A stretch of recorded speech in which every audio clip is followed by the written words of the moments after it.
30. Ada berapa orang yang hadir?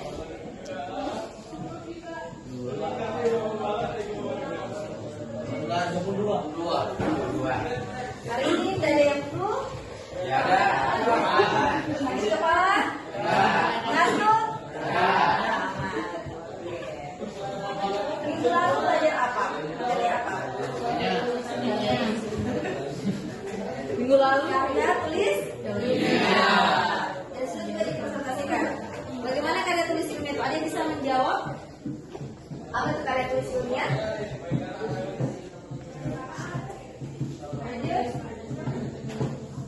Berdasarkan penelitian. Oke, kita mulai kesimpulannya. Baik, kan minggu lalu teman-teman sebelumnya kita belajar tentang karya tulis ilmiah.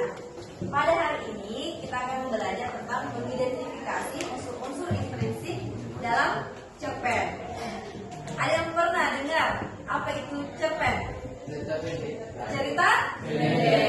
Ada yang lain selain cerita pendek? Di kelas di SMP dulu atau kelas 1 kelas 2 pernah belajar cerpen? Pernah. Ada yang tahu lagi apa itu pengertian dari cerpen? Apa? Cerita yang dibaca sekali duduk. Dalam cerpen itu biasa ada unsur intrinsiknya juga. Ada yang tahu? Ada beberapa hal. Yang pertama, tema. Yang kedua, tokoh. Betul. Tokohan. Benar. Halo semua. Pagi. Luar biasa. Tadi Sidila menjelaskan tentang apa? Cerpen.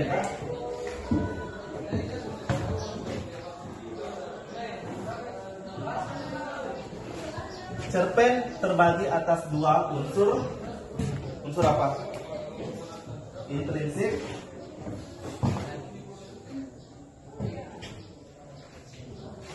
dan unsur ekstrinsik.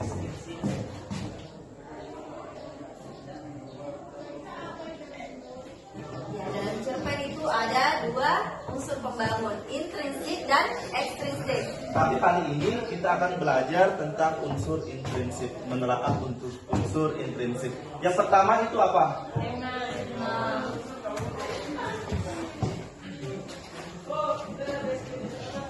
Ada yang tahu apa itu tema?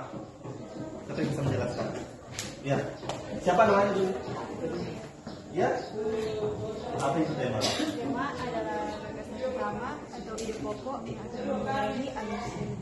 Kalau bisa kasih keras suaranya biar semua anak-anak tahu.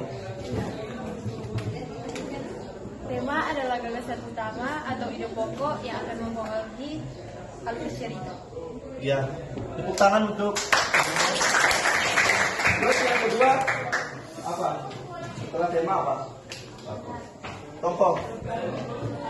Ya, apa itu tokoh? Siapa yang tahu?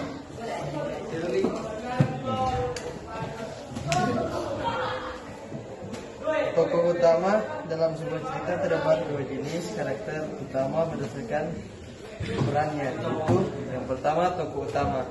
Tokoh utama yang menjadi pusat cerita dan memiliki peran paling penting dalam alur, biasanya mengalami perkembangan karakter seiring cerita berlangsung. Contoh dalam cerita Harry Potter, tokoh utama adalah Harry Potter. Kemudian,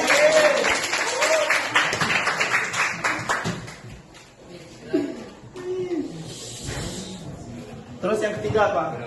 Penokohan ya, penokohan. Yang kedua, yang pertama tema, penokohan. Terus yang ketiga Yang kalau dia sebut namanya apa namanya? Tokoh. Terus yang ketiga apa? Alur. Alur itu apa? apa itu alur maju? Alur maju adalah serangkaian peristiwa yang dimulai secara teratur dan awal hingga akhir cerita. Kalau alur mundur siapa yang tahu? Mundur adalah alur yang menceritakan kembali peristiwa yang terjadi di masa lalu. Terima kasih. Ya. Kalau alur maju dan alur mundur disatukan namanya alur apa? Alur. Siapa yang bisa menjawab apa itu alur campuran? Ya. Alur campuran adalah jenis alur dalam sebuah cerita yang menggabungkan beberapa pola alur sekaligus seperti alur maju, alur mundur, atau flashback, dan alur campuran lainnya. Dengan teknik ini, cerita tidak berjalan secara linier, tetapi bisa bergerak maju dan mundur sesuai kebutuhan narasi.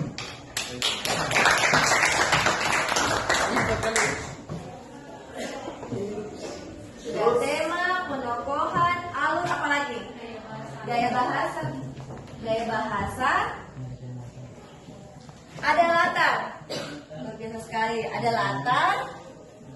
Ada apa lagi? Amanat. Amanat. Sudut pandang. Sudut pandang. Apa lagi? Cuma itu. Oke. Berarti ada berapa? 1, 2, 3, 4, 5, 6, 7. Unsur intrinsik cerpen. Yang pertama tema, kedua penokohan, 3 alur, keempat gaya bahasa, kelima latar, yang keenam aman, dan ketujuh sudut pandang. Sudah paham tentang unsur intrinsik ini? Sudah? Nah, untuk lebih jelasnya, Enci mau bagi beberapa kelompok untuk lebih paham lagi tentang unsur intrinsik ini. Boleh di kelompok 1, kelompok 2, dan kelompok 3. Di kelompok berapa? 1. Ya. Jadi sebentar kalau diskusi, yang maju boleh ke depan, yang ke depan juga boleh ke tengah, supaya lebih enak diskusinya.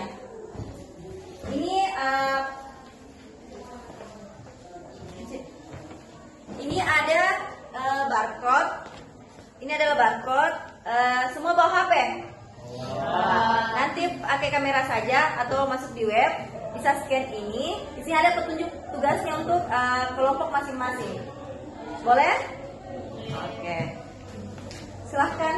Kalau ada yang kurang dipahami, silahkan tanya Enci dan Benar. Itu ada sudah petunjuk soalnya. Boleh? Barcode-nya ada di depan. Ke tengah saja mungkin kali ada tujuannya lain.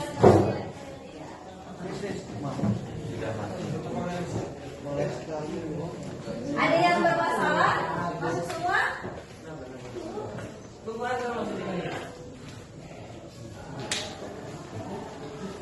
Sudah di-scan semua? Sudah di-scan?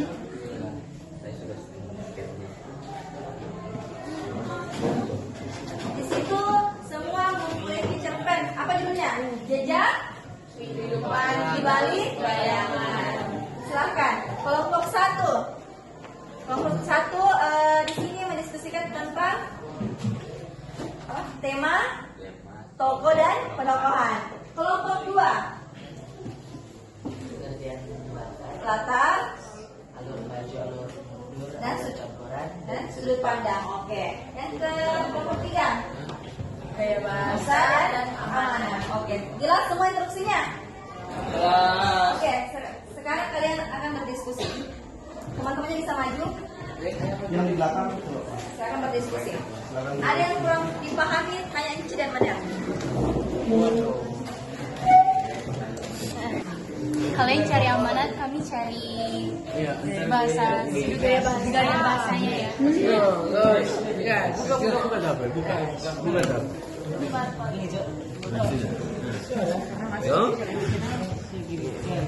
Tunggu aku berkat ya.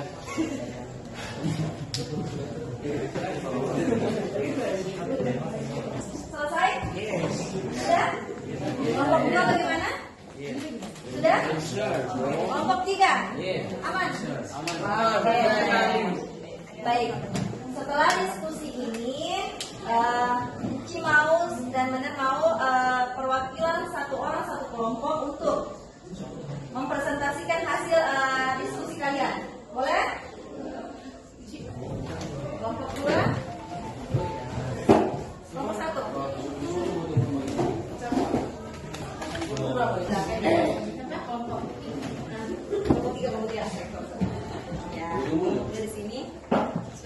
kelompok 1. Kelompok 2. Perwakilan dari kelompok 2 berapa? 3 orang tadi kan? Coba maju kelompok 2. Maju.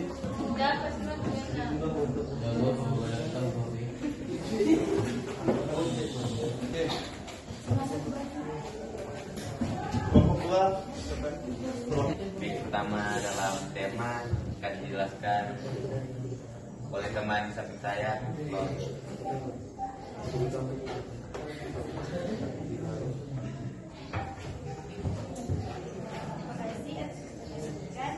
Tema adalah ide utama atau gagasan pokok yang menjadi dasar atau fokus utama dalam sebuah karya. Lanjut, kelompok 2. Sudut pandang dan alur cerita. Sudut pandang dalam cerpen ini bisa bermacam-macam, namun kemungkinan besar menggunakan sudut pandang orang pertama, aku atau saya. Jika cerita ini menceritakan pengalaman pribadi tokoh utama yang merefleksikan kehidupannya. Yang kedua, sudut pandang orang ketiga terbatas.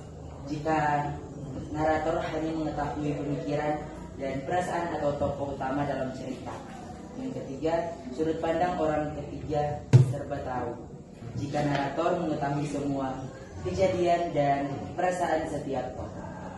Dan yang kedua, Lanjut kelompok 3. Baik, terima kasih. Kami dari kelompok 3 mendapatkan gaya bahasa dan amanat dari teks cerpen dengan judul Jejak Kehidupan di Balik Bayangan. Gaya bahasa pertama yang kami dapatkan adalah gaya bahasa deskriptif, berada di paragraf 1. Dengan kutipan, di sebuah desa kecil yang terletak jauh di pedalaman, tinggal seorang pemuda bernama Ahmad. Dan yang kedua yang kami dapatkan adalah bahasa dialog, berada di paragraf 4. Rini berkata kepadanya, kegagalan hanya bagian dari perjalanan menuju kesuksesan. Yang paling penting adalah kita tidak berhenti berjalan. Dan gaya bahasa yang kami dapatkan yang ketiga adalah gaya bahasa motivasi, yaitu dengan kutipan, kegagalan bukanlah akhir dari segalanya, sebaliknya itu adalah kesempatan untuk belajar dan tumbuh lebih kuat. Oke, beri aplaus untuk teman-teman. Kelompok 1, 2, dan 3 sudah paham tentang unsur literasi dalam cerpen? Sudah? Oke, beri aplaus untuk teman-teman ya. Kan tadi sudah dijelaskan tentang cerpen itu apa? Ada cerita pendek. Itu yang kalian pahami. Terus ada. Sebelum menutup pembelajaran kali ini, Mendet ingin kalian semua berdoa dan berjanji. Bisa berdiri semuanya?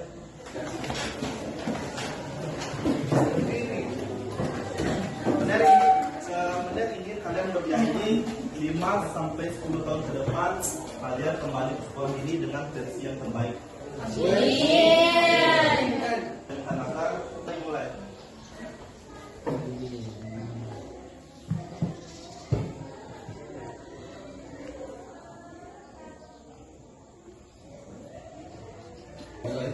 Oke, boleh istirahat, boleh.